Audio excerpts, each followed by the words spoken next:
دوستان خوبم سلام، خیلی خوش آمدید به این قسمت از ویدیو. داخل این ویدیو میخوام بهتون آموزش بدم چطوری در یک بروکر ثبت نام کنید و چطوری اکانت دمویی که ساختید رو وارد متا تریدر کنید. خب اول از همه فیلتر شکن خودتون رو روشن کنید.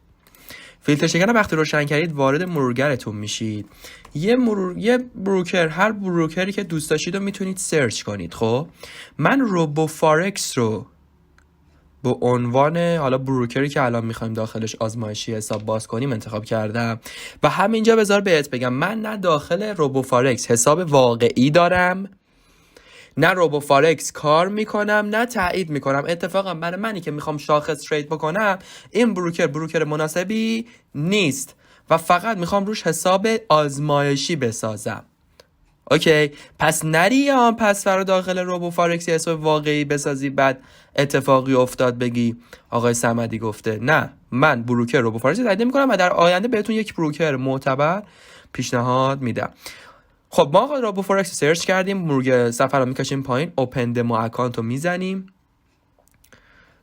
وارد. ببین من حالا اکانت داخلش دارم، بذار من خارج بشم. خب این قسمت وقتی اوپن دمو اکانت رو میزنیم وارد این صفحه میشیم که شما باید ایمیلتون رو بزنید، first name last name، موبایلتون، کشور ایران رو انتخاب میکنید، شماره موبایلتون رو میزنید و اینجا میگید کانفرم میکنید که 18 سالتونه، 18 سال به بالا هستید، داکیومنت روبو فارکس رو تایید میکنید، یعنی قوانین روبو فارکس رو تایید میکنید، میتونی برید بخونید و در نهایت رو اینو بردارید. به نظر من چون اخبارها و پیشنهادهای روبو فارکس رو هر روز بهتون ایمیل میکنه که خب من خودم به شخصا نمیخوام شلوغ بشه. وقتی اینا رو وارد کردید، رجیستر رو میزنید، وارد این صفحه میشید که خب من چون که اکانتمو ساختم دیگه واردش میشم. وقتی شما اکانت رو ساختین بهتون میگه سکسسفولی اکانتتون ساخته شده. روی گزینه مای پروفایل اینجا که براتون نمایش داده میشه کلیک کنید. خب روی مای پروفایل کلیک میکنید و این سمت راست صفحه رو ببینید.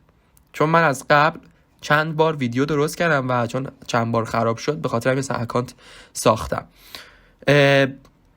روی این قسمت یه راست کلیک کنید، یه چپ کلیک کنید، بیایید پایین نوشته open a new account، میگه باز کردن اکانت جدید. ببین من 3 تا اکانت اینجا دارم، 3 بار ویدیو خراب شد، یعنی 4 بار به خاطر همین.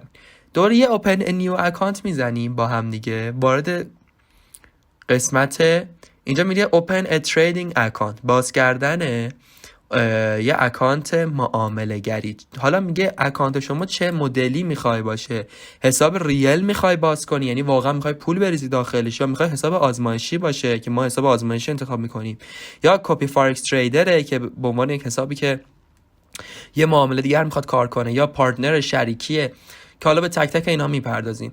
تریدینگ پلتفرم رو روی متا تریدر 4 قرار دهید. چرا؟ چون ما قراره با متا تریدر 4 کار کنیم. اگر هم دوست داشته باشید میتونیم با نرم افزارهای دیگه مثل متا تریدر 5 یا سی تریدر یا آر استاک تریدر کار کنیم، اما ساده ترین و بهترینش متا تریدر 4. لورج، من بهت آموزش لورج دادم. چیه لورج؟ میاد به سرمایه شما ضریب میزنه که هر چقدر کمتر بهتر. خب میگیم 10 بر فرض مثال. استارت دپوزیت، اینجا رو دقت کن.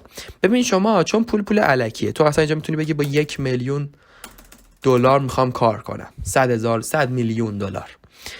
اما اون پول واقعی که در آینده بیای قراره باهاش حساب باز کنی و اینجا بزن. یعنی اگر در آینده قراره با یه حساب 10 دلار، حالا 10 دلار که نه، با حساب 100 دلار کار کنی، الان بنویس 100 دلار که ببینی آقا با 100 دلار داری چطوری ترید میکنی. اگه 100 دلار رو بکنی 120 دلار حساب واقعی هم میتونی، ولی اینطوری نباشه که با یه معامله 20 دلار. نه، یه سری پارامترها قوانین داره که حالا داخل آموزش ها میذارمش. استارت دپوزیت، پس من به همه میگم ببین این بازار با 1 دلار هم میتونی واردش بشی، اما یه موجودی معقول 500 دلار دیگه، با حداقل 500 دلار.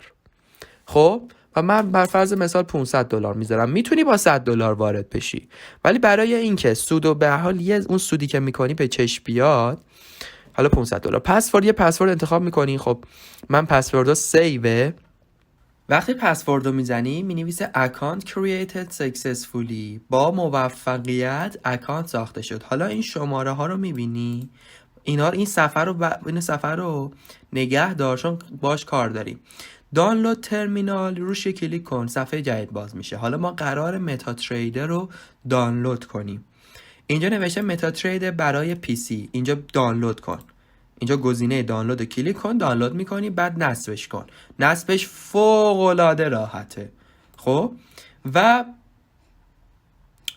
داخل این قسمت متا تریدر وقتی نمایش داده میشه دقیقا شما با همین صفحه روبرو میشید. خب یه صفحه که کاملا انقدر ساده و حالا زشته و که تو ویدیوی آموزش متا تریدر بهتون آموزش میدم چطوری تغییر کنید. حالا کار نداریم، من الان قراره بهتون آموزش بدم چطوری این اکانتی که اینجاست رو وارد متا تریدرتون بکنید.